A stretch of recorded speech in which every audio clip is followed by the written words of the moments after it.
എൻ്റെ ഒരു primary requirement എന്ന് പറഞ്ഞാൽ ഈ അഡ്മിഷൻസ് ഈ പറയുന്ന 3000 അഡ്മിഷൻ ചെയ്തെടുക്കുക.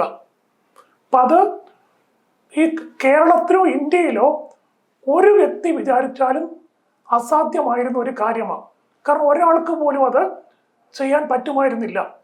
അപ്പം ഞാനിത് പറയുന്നത് അന്നും ഇന്നും അസാധ്യമെന്ന് ലോകത്തിലെ എല്ലാ മനുഷ്യരും കരുതുന്ന പല കാര്യങ്ങളും സാധ്യമാക്കിയെടുക്കാൻ എനിക്ക് അന്നും കഴിയുമായിരുന്നു, ഇപ്പോഴും കഴിയും. ഒരു ഫെബ്രുവരി മാസത്തിലാണ് ബാങ്കിലേക്ക് ലോൺ പ്രപ്പോസൽ കൊടുക്കുന്നത്. അപ്പം അതിനു മുൻപ് ബാങ്ക് ഓഫ് ഇന്ത്യയിൽ എന്ന് പറഞ്ഞ അന്ന് ശ്രീ ഭാഷ, അദ്ദേഹം ബാങ്ക് ഓഫ് ഇന്ത്യയുടെ സോണൽ മാനേജറാണ് കലൂരിൽ. കേരളത്തിൻ്റെ മൊത്തം ഇൻചാർജുള്ള ഓഫീസറാണ്, നല്ലൊരു മനുഷ്യനാണ്. പിന്നെ മിസ്റ്റർ വെങ്കടേശ്വരൻ, അദ്ദേഹം നമ്മുടെ ചീഫ് മാനേജറാണ്. അദ്ദേഹവും വളരെ നല്ല മനുഷ്യനായിരുന്നു. അപ്പം അവരെന്നോട് പറഞ്ഞു, അപ്പം ഞങ്ങൾ ബാംഗ്ലൂർ വരെ വന്ന് ഈ കോളേജുകളൊക്കെ ഞങ്ങൾക്ക് കാണണം.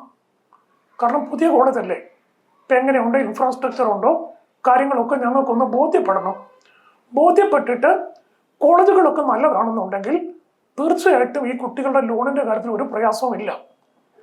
അപ്പം അങ്ങനെ അവർ പറഞ്ഞുവെങ്കിൽ പോലും ഞാൻ അതിൽ മാത്രം ഡിപ്പെൻഡ് ചെയ്യാതെ എറണാകുളത്തുള്ള മിക്കവാറും എല്ലാ ബാങ്കിൻ്റെ ടോപ്പ് ലെവലുള്ള ഓഫീസേഴ്സിനൊക്കെ വിളിച്ചിട്ട്, ഇപ്പോൾ regional manager, deputy general manager, chief managers, ഇങ്ങനെയുള്ള മാനേജർമാരെല്ലാം വിളിച്ചിട്ട് എറണാകുളത്ത് ഹോട്ടൽ ഗോകുലം പാർക്കിൻ ഹോട്ടൽ താജിലും തിരുവനന്തപുരത്ത് ഹോട്ടൽ മുത്തൂറ്റ് പ്ലാസയിലും ഈ 3 സ്ഥലത്ത് അന്ന് കർണാടകയിലെ പ്രശസ്തമായിട്ടുള്ള ഒട്ടനവധി കോളേജുകളുടെ ചെയർമാൻമാരെല്ലാം ആ മീറ്റിങ്ങിൽ ഉണ്ടായിരുന്നു.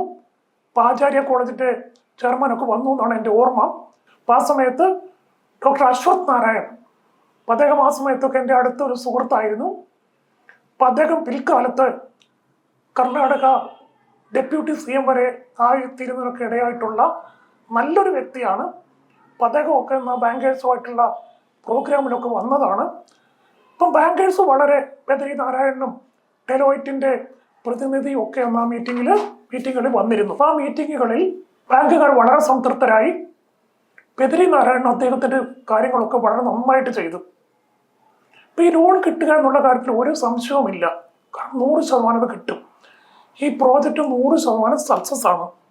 കാരണം ഇതിനകത്ത് ഇനി ഒരു പരാജയം വരണ്ട, ഇപ്പം യാതൊരു കാര്യങ്ങളുമില്ല.